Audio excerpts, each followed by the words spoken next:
안녕하세요. 뉴스와 사람들입니다. 지난 13일 캄보디아에서 경운 남중국해는 규칙 기반의 해양 질서를 수호하는 평화와 번영의 바다가 되어야 한다.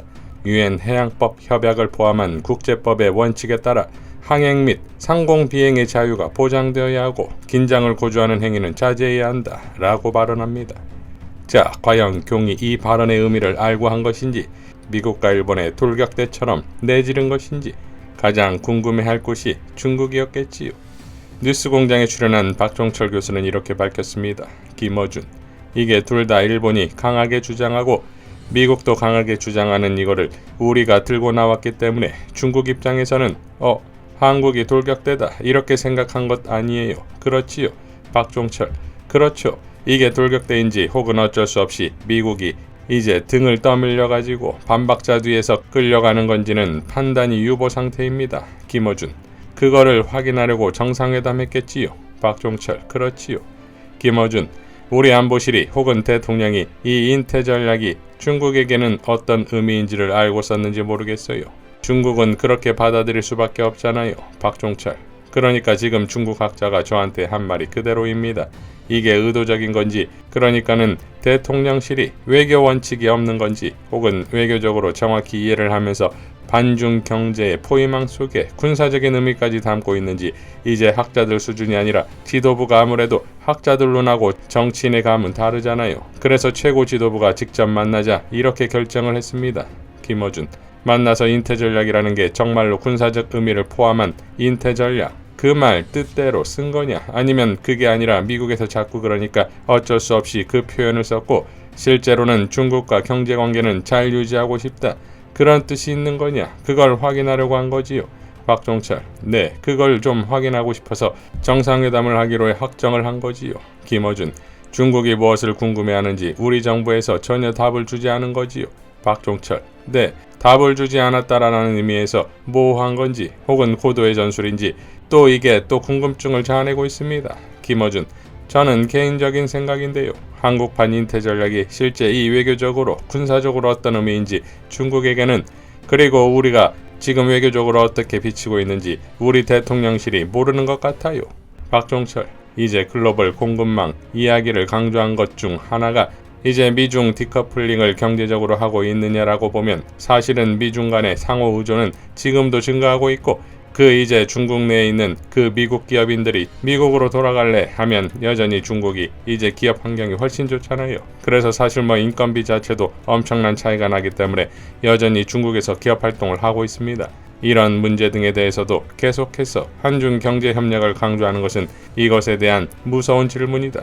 예를 들어서 한국이 반도체를 계속 만들려면 중국에서 생산하고 있는 히토류라든가 중간재를 받아야 되는데 한국은 이제 이런 것에 대한 고민이 있는지. 김어준, 그 대안은 마련하고 지금 압박하는 거야 우리를, 이런 거잖아요. 라고 발언했습니다.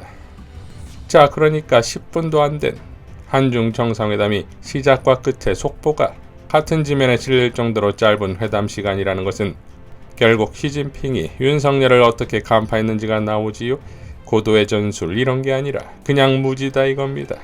그러니 양국의 정상회담 결과 브리핑은 천지차이지요. 대통령실은 윤 대통령은 보편적인 가치와 규범에 기반해 국제사회의 자유, 평화, 번영을 추구하는 것이 우리 정부의 외교 목표라면서 동아시아와 국제사회의 자유, 평화, 번영을 증진하는 데 중국의 역할을 강조했다. 반면 중국은 시 주석은 한중 간 전략적 소통 강화와 정치적 신뢰 증진 필요성을 제기하는 한편 자유무역 질서 유지와 글로벌 공급망 안전 보장 필요성에 방점을 찍었다. 그러면서 경제 협력을 정치화하고 안보화하는 데는 반대한다는 점도 명확히 했다. 대통령실은 시 주석이 한중 양국이 한반도 문제에 공동이익을 가진다면서 평화를 수호하고 한국이 남북관계를 적극적으로 개선해 나가기를 희망한다고 밝혔다. 반면 중국 측 발표에는 북한 문제나 한반도 상황, 담대한 구상에 대한 언급은 전혀 없었습니다. 대통령실은 시 주석이 코로나 상황이 어느 정도 안정되면 윤 대통령의 방한 초청에 기쁘게 응할 것이라면서 상호 편리한 시기에 윤 대통령이 중국을 방문해 주기를 희망했다. 반면 중국 측 발표에는 이런 내용도 없었지요. 빵빵 터지지 않습니까? 한중 정상회담이 끝나고 G20 만찬장에서 시진핑 내외는 제 시간에 입장을 하나 공부부는 이마저도 지각을 했고 그 유명한 장면이 찍힌 거지요.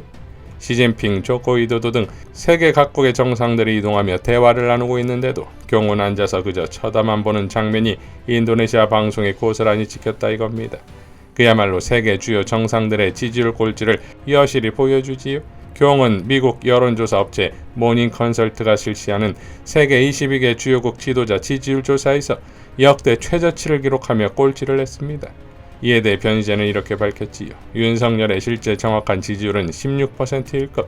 지난 대선 때 윤석열은 각종 여론조사에서 이재명에 비해 5에서 10% 이상 앞섰으나 실제로는 1% 미만 차로 승리. 국힘이 각종 경선의 여론조사를 무차별 반영하며 여론조사 전체적으로 국힘 편향이 되어 있던 것.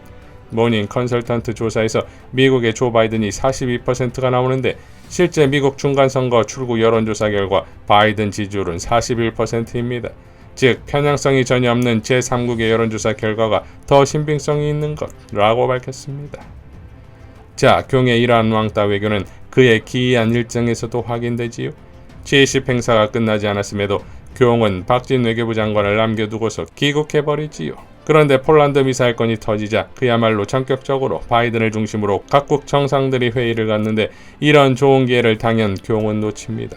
더군다나 정상들의 각종 행사에 일국의 외교장관을 제대로 취급이나 하겠습니까? 정상들의 식수행사에 박진은 삽조차도 받지 못해 이러지도 저러지도 못하는 장면이 보도되었지요. 더 빵 터지는 건 사우디 빈살만이 이태원 관제에 왔을 때 박진이 동석합니다.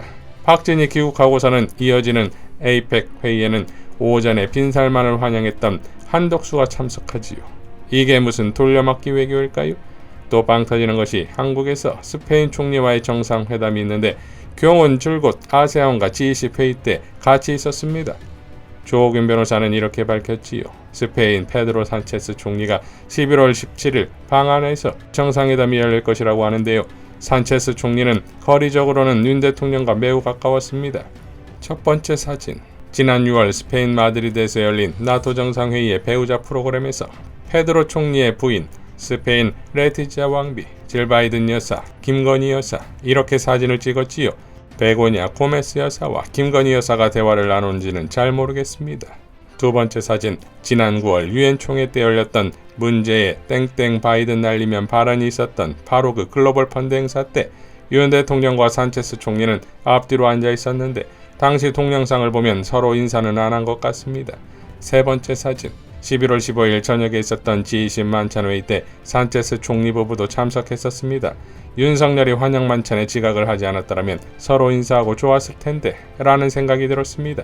네 번째 사진. 윤 대통령이 G20 행사 도중에 귀국하는 바람에 기후위기에 대응하는 상징으로 주최국 조코위 대통령이 야심차게 준비했던 맹그로브 나무 심기 행사에 참석하지 못했는데 거기에 참석했더라면 바이든이랑도 사진 한 방 더 찍고 산체스 총리랑도 얘기할 수 있었을 텐데요. 다섯 번째 사진. 폴란드에 미사일 떨어진 것과 관련해서 16일 아침에 G20 행사했던 나토 정상들과 기시다 총리가 긴급회의를 했잖아요.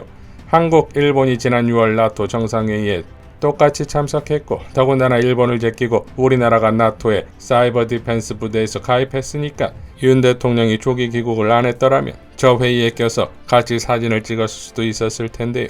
물론 산체스 총리랑 얘기도 더 하고요. 이렇게 스치는 2년 끝에 드디어 윤 대통령과 산체스 총리가 만나네요. 스페인 산체스 총리의 방한을 환영합니다. 라고 밝혔습니다. 자, G20 국가들과 아세안 국가들의 모인 곳에 가서 오직 미중일과의 회담만의 중요성을 갖는 것이 경정권의 외교 수준이다 이겁니다. 또한 한국까지 와서 스페인 총리를 만나는 기괴함은 또 뭘까요? 문 대통령 시절 청와대에서 화려하게 환영식을 했던 빈살만이 서울공항 실내에서 그리고 경부부 관저에서 합성이 아니냐는 의심이 들 정도의 일반 테이블과 생수 한 병, 티슈 하나 놓인 채 대화하는 모습에 취조외교, 서민체험 등의 실로 믿기지 않는 반응들이 나왔습니다. 이러니 빈살만은 경을 어떻게 봤을까요? 시진핑과 별 차이가 있겠습니까? 빈살만이 대통령과 가족의 진심이 머무는 곳에서 이루어진 것에 대해 감사의 뜻을 표했다는 것은 원래 국가정상급으로 대우받는 빈살만은 문재인 정부 시절엔 청와대에서 회담했습니다. 당연 한남동 관저는 아무리 대통령 관저가 되었다 하더라도 참모급의 만찬 장소이기 때문에 국가정상이 갈 일이 없는 곳이니 빈살만이 첫 손님이라는 것을 무진장 강조하는 거 아니겠습니까? 이러니 줄 선물을 비행기에 놓고 왔으니 가져가라 라는 보도는 딱이지요. 세계 각국 정상들 사이에서 날고 뛰어도 모자랄 판을 깔아줘도 나서지 못하는 대한민국 대통령을 보면 그야말로 세계 속은커녕 동아시아 속에서도 이미 대한민국 외교는 없다 이겁니다. 자기 정권이 아무리 뛰어난다 한들 회복 탄력성을 갖기 힘든 것이 바로 외교 아니겠습니까? 그리고 지금 경정권 외교의 후불 정산서가 하나씩 날아오겠지요. 더 늦기 전에 외교의 신이라 불리었던 대한민국 외교를 다시 살려내기 위해서라도 당장 경정권을 퇴진시켜야 합니다. 이상 뉴스와 사람들이었습니다. 시청해주셔서 감사드립니다.